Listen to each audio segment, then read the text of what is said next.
नाजरीन अस्सलाम वालेकुम। सियासत टीवी में आप सबका इस्तकबाल है। मैं हूं वाजिद खान और आप देख रहे हैं आलमी खबरनामा। सबसे पहले देखते हैं सुर्खियां। इसराइली फौज की बदतरीन बमबारी, गाजा शहरी दिफा के डिप्टी डायरेक्टर शहीद हो गए। 24 घंटों में 33 फलस्तीनी शहीद, मुताद्दिद जख्मी। मशरिक़ वस्ता में नए तालीमी साल का आगाज। मशरिक़ वस्ता में नए तालीमी साल का आगाज। जालिम इसराइली हमलों की वजह से गाजा के 6 लाख से ज़ायद तलबा तालीम से महरूम। इस्लामी तहरीक मज़ाहमत हमास के लीडर अल-ज़ैफ बखैरियत हैं और वह गाजा में मैदान जंग में मुजाहिदीन की कर रहे हैं क़यादत। हमास के सीनियर कायद उसामा हमदान का दावा। और इसराइली तैयारों ने वस्ती शाम में किया मिसाइल हमला, किया कम से कम 14 अफराद को हिलाक और 43 दीगर जख्मी। शाम ने की तस्दीक। सुर्खियां आपने मुलाहिजा की और अब पेश है खबरों की तफसील। गाजा में इसराइली फौज की बमबारी में गाजा शहरी दिफा के डिप्टी डायरेक्टर अपने अहले खाना के समेत शहीद हो गए। गाजा सिविल डिफेंस के तर्जुमान ने अपने एक बयान में तस्दीक की कि गाजा सिविल डिफेंस के डिप्टी डायरेक्टर मोहम्मद अब्दुल हई मरसी जबालिया में इसराइली बमबारी में शहीद हो गए। तर्जुमान ने अपने बयान में कहा कि इसराइली फ़ौज की जानिब से सिविल डिफेंस के डिप्टी डायरेक्टर के घर को टारगेट करके निशाना बनाया गया था। हमले में उनके अहले खाना भी शहीद हो गए। अब तक इसराइली हमलों में गाजा सिविल डिफेंस के 83 अहलकार शहीद जबकि 200 से ज़ायद ज़ख्मी हो चुके हैं। 24 घंटों के दौरान सहयोनी अफवाज के वहशियाना हमलों में मज़ीद 33 फ़लस्तीनी शहीद हो गए। इसके अलावा जनूबी लबनान में इसराइली हमले से 3 इमरजेंसी एहलकार भी शहीद हुए। मगरबी किनारे की सरहद पर फायरिंग से 3 इसराइली फ़ौजी हलाक जबकि हमलावर को भी मार दिया गया। हमले के बाद इसराइल ने उर्दन के साथ तमाम ज़मीनी रास्ते बंद कर दिए। 7 अक्टूबर 2023 के बाद गाजा में हज़ारों बच्चे इसराइली फ़ौज के हाथों शहीद किए जा चुके हैं। अब तक इसराइली हमलों में शहीद फ़लस्तीनियों की तादाद 41,000 हो चुकी है जबकि 94,000 से ज़ायद फ़लस्तीनी ज़ख्मी हो चुके हैं। 7 अक्टूबर 2023 से गाजा में जारी इसराइली हमलों को 1 साल मुकम्मल होने को है और मशरिक़ वस्ता में नए तालीमी साल का आगाज़ हो गया है, मगर गाजा के 6 लाख से ज़ायद तलबा तालीम से महरूम हैं। पेश है सियासत टीवी की ये रिपोर्ट। 7 अक्टूबर 2023 से गाजा में जारी इसराइली हमलों को 1 साल मुकम्मल होने वाला है और मशरिक़ वस्ता में नए तालीमी साल का भी आगाज़ हो गया, मगर गाजा के 6 लाख से ज़ायद तलबा तालीम से महरूम बताए जा रहे हैं।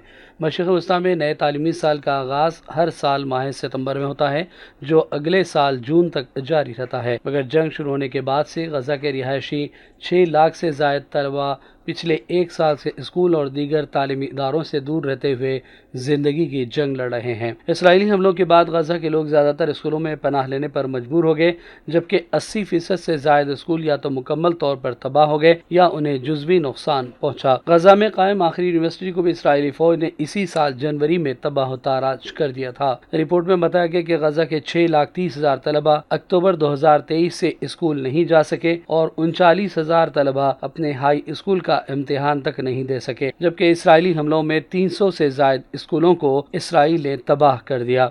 इसराइली हमलों में अब तक 25,000 बच्चे ज़ख्मी या शहीद हुए हैं, जिनमें से 10,000 की तादाद तलबा की बताई जा रही है। ब्यूरो रिपोर्ट, सियासत टीवी। इस्लामी तहरीक मज़ाहमत हमास के सीनियर रहनुमा उसामा हमदान ने काबिज़ सहनू रियासत की तरफ से इज़ुद्दीन अल-क़साम ब्रिगेड के सरबराह मोहम्मद ज़ीफ़ को शहीद करने के दावे को मुस्तरद कर दिया और कहा है कि अल-ज़ीफ़ बखैरियत हैं और वह गाज़ा में मैदान जंग में मुजाहिदीन की क़यादत कर रहे हैं। उसामा हमदान ने कहा है कि गाज़ा पट्टी में जंग बंदी के मुज़ाकरात के लिए नए इक़दामात की ज़रूरत नहीं है क्योंकि पिछले तमाम मनसूबे नाकाम हो चुके हैं। इस बात की कोई ज़मानत नहीं है कि इसराइल उनको कबूल कर लेगा। उन्होंने मज़ीद कहा कि आने वाले दिन मगरबी किनारे में हैरान कुन इंकशाफात करेंगे। उन्होंने कहा कि मगरबी किनारा दुश्मन के ताबूत में आखिरी कील साबित होगा। انہوں نے ایک انٹرویو میں مزید کہا کہ امریکہ اسرائیلی وزیر اعظم نیتن یاہو پر ان امریکی تجاویز کو قبول کرنے کے لیے حقیقی دباؤ نہیں ڈال رہا، حالانکہ حماس نے پہلے ہی ان تجاویز کو منظور کر لیا تھا۔ اسامہ ہمدان نے اس بات کی تردید کی کہ حماس اسرائیل سے الگ تھلگ رہ کر امریکہ کے ساتھ براہ راست مذاکرات میں مصروف ہے۔ غزہ پٹی میں فلسطینی وزارت صحت نے تصدیق کی ہے کہ ایک دن سے لے کر 10 سال تک کی عمر کے 69% بچوں کو پولیو ویکسین کی پہلی خوراک دے دی گئی ہے۔ پولیو ویکسین کی یہ خوراک 7 دنوں کے اندر دی گئی ہے۔ وزارت صحت نے ایک پریس بیان میں وضاحت کی کہ یہ مہم جنوبی غزہ کی پٹی میں دیر البلح اور خان یونس کے گورنریٹ میں اور پڑوسی علاقوں میں آج شام تک جاری ہے، جس کے بعد ویکسینیشن مہم کا پہلا دور غزہ اور شمال کے گورنریٹس میں مکمل ہو جائے گا۔ 7 اکتوبر سے اسرائیلی قابض فوج نے امریکی اور یورپی حمایت سے غزہ پٹی کے خلاف اپنی جارحیت جاری رکھی ہوئی ہے۔ اس دوران اس کے طیارے ہاسپٹلز، رہائشی عمارتوں، ٹاورز اور فلسطینی شہریوں کے گھروں پر بمباری کرتے رہے ہیں۔ قابض اسرائیلی فوج نے جنوبی اور وسطی غزہ پٹی میں موبائل فون اور انٹرنیٹ سروس بند کر دی، جس کے بعد وہاں پر موجود شہریوں کے ساتھ رابطہ منقطع ہو گیا ہے۔ فلسطینی ٹیلی کمیونیکیشن کمپنی نے ایک بیان میں کہا کہ جارحیت کے باعث غزہ پٹی کے وسطی اور جنوبی علاقوں میں مقامی انٹرنیٹ خدمات بند ہو گئی ہیں۔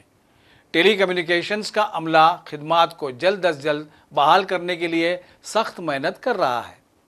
قابض اسرائیلی فوج نے غزہ پٹی میں اپنی فوجی جارحیت اور تباہ کن جنگ مسلسل 1 سال سے جاری رکھی ہوئی ہے۔ اس دوران غزہ میں کئی بار مواصلاتی نظام کو جام کیا گیا ہے۔ قابض فوج کی وحشیانہ بمباری کے نتیجے میں غزہ میں مواصلاتی نظام کا بنیادی ڈھانچہ بری طرح تباہ ہو چکا ہے۔ شامی میڈیا کا کہنا ہے کہ اسرائیلی طیاروں نے وسطی شام میں میزائل حملہ کیا، جس میں کم سے کم 14 افراد ہلاک اور 43 دیگر زخمی ہو گئے۔ اسرائیلی فضائی حملے میں شامی شہر مسیاف میں فوجی تنصیبات کو نشانہ بنایا گیا، مگر حملے میں جاں بحق افراد عام شہری تھے، جبکہ شامی حکام نے کچھ میزائلوں کو مار گرانے کا دعویٰ بھی کیا ہے۔ Social media platform X پر پابندی لگانے والے جج الیگزینڈر ڈی موریس کے فیصلے کے خلاف برازیل میں ہزاروں لوگوں نے مظاہرہ کیا۔ 30 اگست کو برازیل کی سپریم فیڈرل کورٹ کے جج الیگزینڈر ڈی موریس نے مشہور کاروباری شخصیت ایلن مسک کے سوشل نیٹ ورکنگ سائٹ کے لیے نیا قانونی نمائندہ مقرر کرنے سے انکار کے باعث ملک میں ایکس پر پابندی عائد کرنے کا حکم دیا تھا۔ اس سے قبل انہوں نے اسی وجہ سے برازیل میں اسٹار لنک کے اکاؤنٹس کو منجمد کر دیا تھا۔ سپریم کورٹ نے اس وقت جج موریس کے ایکس کو معطل کرنے کے فیصلے کو برقرار رکھا تھا۔ اس کے علاوہ ایلون مسک نے اس بات پر زور دیا کہ سوشل نیٹ ورک ایکس اور اسٹار لنک جو اسپیس ایکس کا حصہ ہے، قانونی طور پر 2 مختلف کمپنیاں ہیں، اس لیے برازیل کی عدالت کا ان کے اکاؤنٹس کو منجمد کرنے کا فیصلہ غیر قانونی ہے۔ سینکڑوں برازیلی باشندے جمع ہوئے اور جج موریس کے استعفی کا مطالبہ کیا۔ وزیر اعظم نریندر مودی نے دہلی کے حیدرآباد ہاؤس میں ابو ظبی کے ولی عہد شیخ خالد بن زید ال نہیان سے ملاقات کی۔ دونوں قائدین نے دونوں ممالک کے درمیان تعلقات کو بڑھانے کے لیے 2 طرفہ بات چیت بھی کی۔ ولی عہد ہندوستان کے اپنے پہلے سرکاری دورے پر اتوار کو نئی دہلی پہنچے تھے۔ تجارت اور صنعت کے وزیر پیوش گوئل نے ولی عہد کا ان کی آمد پر استقبال کیا۔ قابل ذکر بات یہ ہے کہ شیخ خالد بن محمد بن زید ال نہیان وزیر اعظم نریندر مودی کی دعوت پر 2 روزہ ہندوستان کے سرکاری دورے پر ہیں۔